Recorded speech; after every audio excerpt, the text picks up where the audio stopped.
The Gormenghast Trilogy by Mervyn Peake.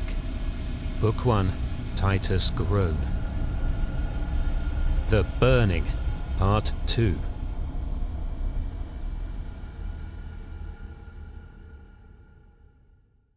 An enormous figure had loomed out of the smoke a few feet from Lord Sepulchrave, and as he watched the vague head take shape and recognized it as that belonging to the top half of his wife's body, his limbs had stiffened, for Irma's scream had rung out simultaneously with the appearance of the head, the untoward proximity of which conjoined with the scream, giving ventriloquistic horror to the moment. Added to the frightfulness of a head and a voice, attacking his ear and eye simultaneously though from different distances, was the dreadful conception of Gertrude losing control in that way and giving vent to a scream of such a shrill pitch as to be incompatible with the slack cello string that reverberated so heavily in her throat. He knew at once that it was not Gertrude who had screamed, but the very idea that it might have been filled him with sickness, and there raced through his mind the thought that for all his wife's uncompromising, loveless weight of character, it would be a grim and evil thing were she to change. The flat blur of his wife's head turned itself towards the scream upon a blurred neck, and he could see the vast, wavering profile begin to move away from him, inch by inch, and steer into the thickness beyond, charting its course by the shrill shooting star of Irma's cry. Lord Sepulchrave gripped his hands together convulsively until his knuckles were bloodless, and their 10 starring crests wavered whitely through the smoke which lay between his hands and his head. The blood began to beat a tattoo at his temples, and upon his high white brow a few big beads gathered. He was biting at his lower lip, and his eyebrows were drawn over his eyes as though he were cogitating upon some academic problem. He knew that no one could see him, for by now the smoke was all but opaque, but he was watching himself. He could see that the position of his arms and the whole attitude of his body was exaggerated and stiffened. He discovered that his fingers were splayed out in a histrionic gesture of alarm. It was for him to control his members before he could hope to organize the activities of the smoke-filled room, and so he watched and waited for the moment to assert himself. And as he watched, he found himself struggling. There was blood on his tongue. He had bitten his wrist. His hands were now grappling with one another, and it seemed an eternity before the fingers ceased their deadly, interlocked and fratricidal strangling. Yet his panic could have taken no longer than a few moments, for the echo of Irma's scream was still in his ears when he began to loosen his hands. Meanwhile, Prune Squalor had reached his sister's side and had found her bridling her body up in preparation for another scream. Prune Squalor, as urbane as ever, had nevertheless something in his fish-like eyes that might almost be described as determination. One glance at his sister was sufficient to make him realize that to attempt to reason with her would be about as fruitful as to try to Christianize a vulture. She was on tiptoe and her lungs were expanded when he struck her across her long white face with his long white hand, the pent breath of her lungs issuing from her mouth, ears and nostrils. There was something of shingle in the sound, of shingle dragged seawards on a dark night. Dragging her across the room swiftly, her heels scraping the floor, he found a chair, after probing around in the smoke with his delicate feet, and sat his sister in it. "Irma!" he shouted into her ear. "My humiliating and entirely unfortunate old string of whitewash, sit where you are. Alfred will do the rest. Can you hear me? Be good now, blood of my blood. Be good now. Damn you." Irma sat quite still as though dead, save for a look of profound wonder in her eyes. Prune Squalor was on the point of making another effort to locate the origin of the smoke when he heard Fuchsia's voice high above the coughing that by now was a constant background of noise in the library. "Dr. Prune! Dr. Prune! Quickly! Quickly, Dr. Prune!" The doctor pulled down his cuffs smartly over his wrists, tried to square his shoulders, but met with no success, and then began to pick his way, half running, half walking, towards the door where Fuchsia, Mrs. Slag, and Titus had been last seen. When he judged he was about halfway to the door and was clear of the furniture, Prune Squalor began to accelerate his speed. This he did by increasing not only the length of his stride, but the height also, so that he was, as it were, prancing through the air, when he was brought to a sudden ruthless halt by a collision with something that felt like an enormous bolster on end.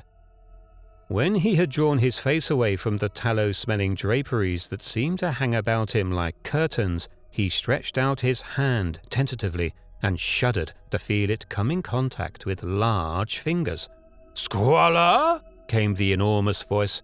"Is that Squalor?" The mouth of the Countess was opening and shutting within an inch of his left ear. The doctor gesticulated eloquently, but his artistry was wasted in the smoke. "It is, or rather," he continued, speaking even more rapidly than usual, "it is Prune Squalor, which is, if I may say so, more strictly correct, even in the dark." "Where's Fuchsia?" said the Countess. Prune Squalor found that his shoulder was being gripped.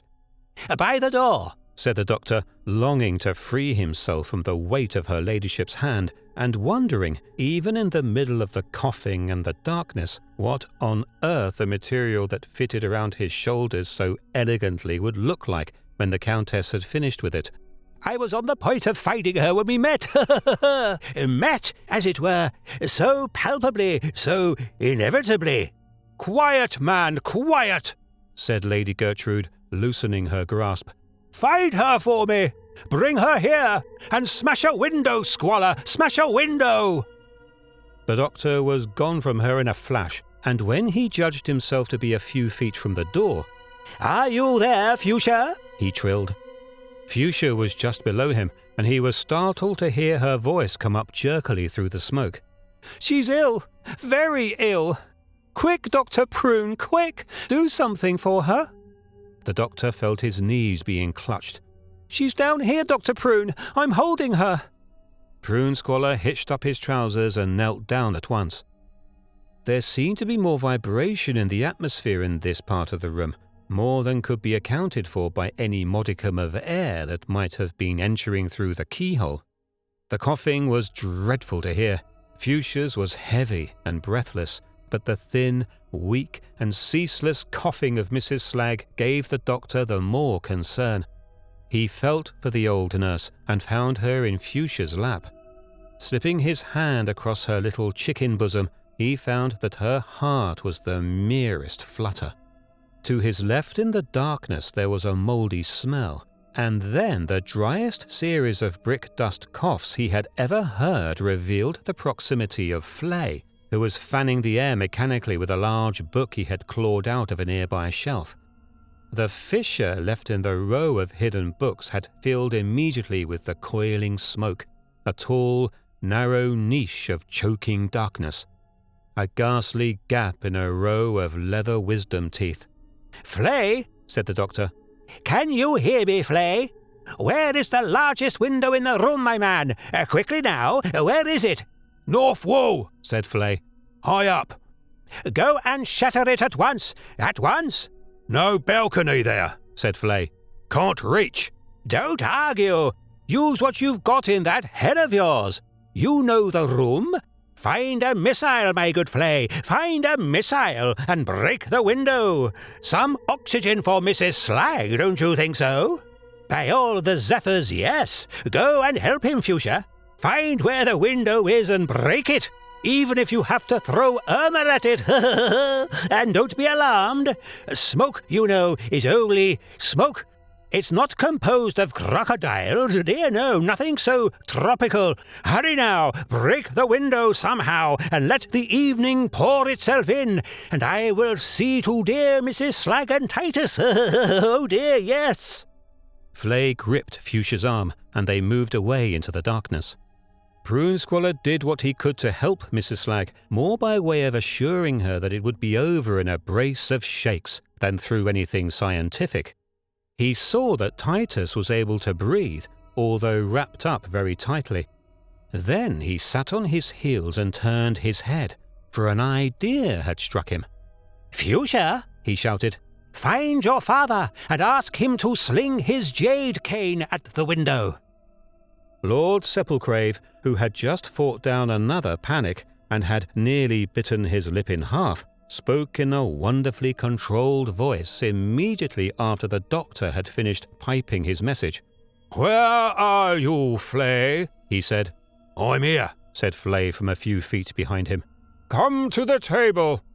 Flay and Fuchsia moved to the table, feeling for it with their hands. "Are you at the table?"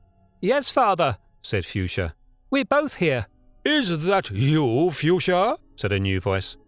It was the Countess. "Yes," said Fuchsia. "Are you all right?" "Have you seen the warbler?" answered her mother. "Have you seen him?" "No," said Fuchsia. The smoke was stinging her eyes and the darkness was terror. Like her father, she had choked a score of cries in her throat. Prune Squalor's voice rang out again from the far end of the room. "Damn the warbler and all its feathered friends! Have you got the missiles, Flay?" "Come here, you Squalor," began the Countess, but she could not continue, for her lungs had filled with black wreaths. For a few moments there was no one in the room who was capable of speaking, and their breathing was becoming momently more difficult. At last Sepulcrave's voice could be distinguished. "On the table," he whispered. "Paperweight, brass, on the table.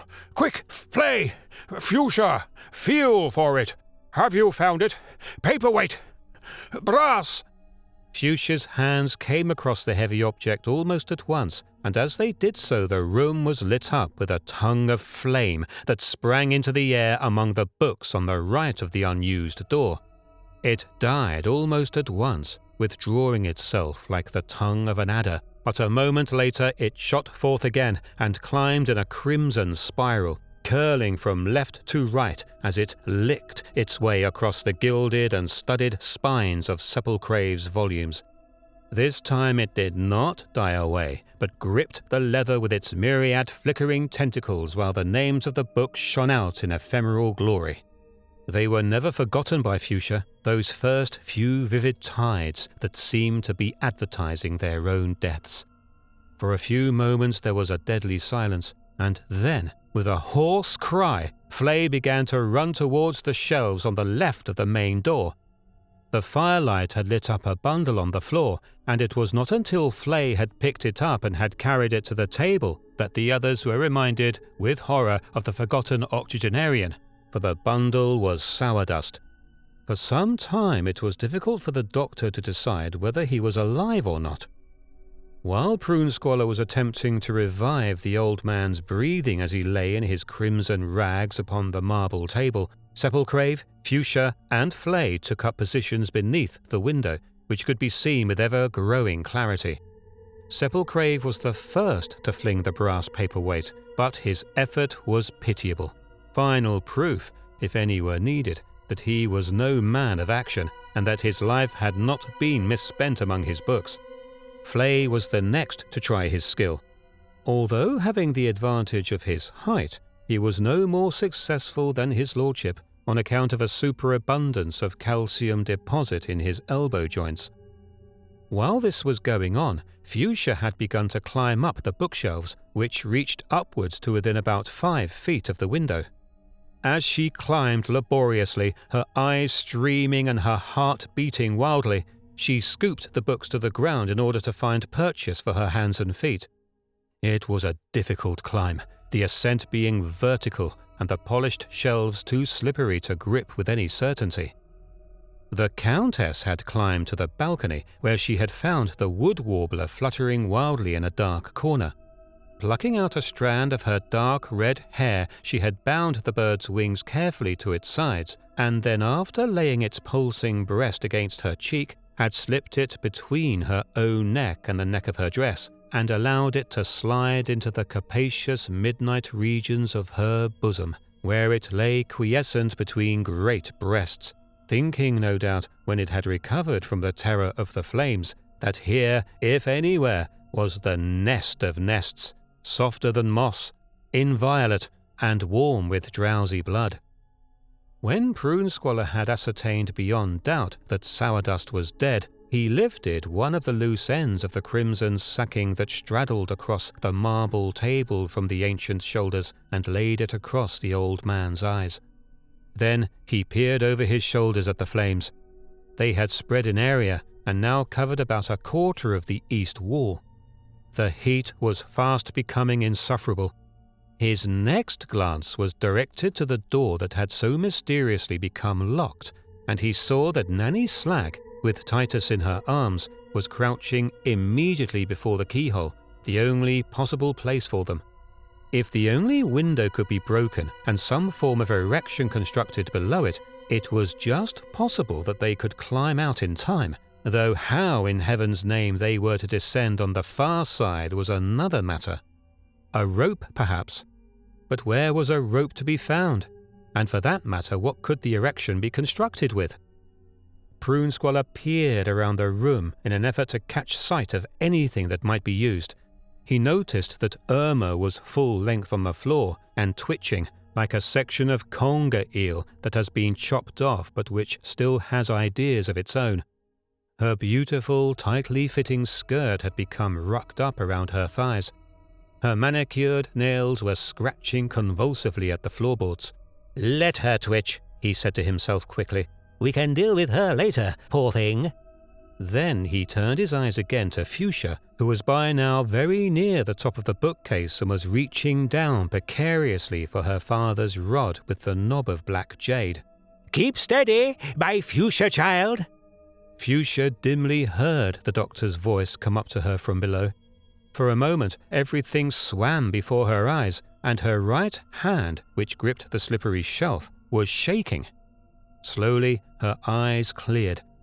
It was not easy for her to swing the rod with her left hand, but she drew her arm back stiffly, preparatory to swinging at the window with a single, rigid movement. The Countess, leaning over the balcony, watched her as she coughed heavily, and shifting her gaze between the seismic bouts, whistled through her teeth to the bird in her bosom, pulling the neck of her dress forward with a forefinger as she did so. Sepulchrave was gazing upwards at his daughter halfway up the wall among the books that danced in the crimson light. His hands were fighting each other again, but his delicate chin was jutting forward, and there was mixed with the melancholy of his eyes not more of panic than would be considered reasonable in any normal man under similar conditions. His home of books was on fire. His life was threatened, and he stood quite still. His sensitive mind had ceased to function, for it had played so long in a world of abstract philosophies that this other world of practical and sudden action had deranged its structure. The ritual which his body had had to perform for 50 years had been no preparation for the unexpected. He watched Fuchsia with a dreamlike fascination, while his locked hands fought on. Flay and Prune Squalor stood immediately below Fuchsia, for she had been swaying above them. Now, with her arm extended and ready to strike, they moved a little to the right in order to escape any glass that might fly inwards. As Fuchsia began to swing her arm at the high window, she focused her eyes upon it and found herself staring at a face framed with darkness within a few feet of her own. It sweated firelight, the crimson shadows shifting across it as the flames leapt in the room below. Only the eyes repelled the lurid air. Close set as nostrils, they were not so much eyes as narrow tunnels through which the night was pouring.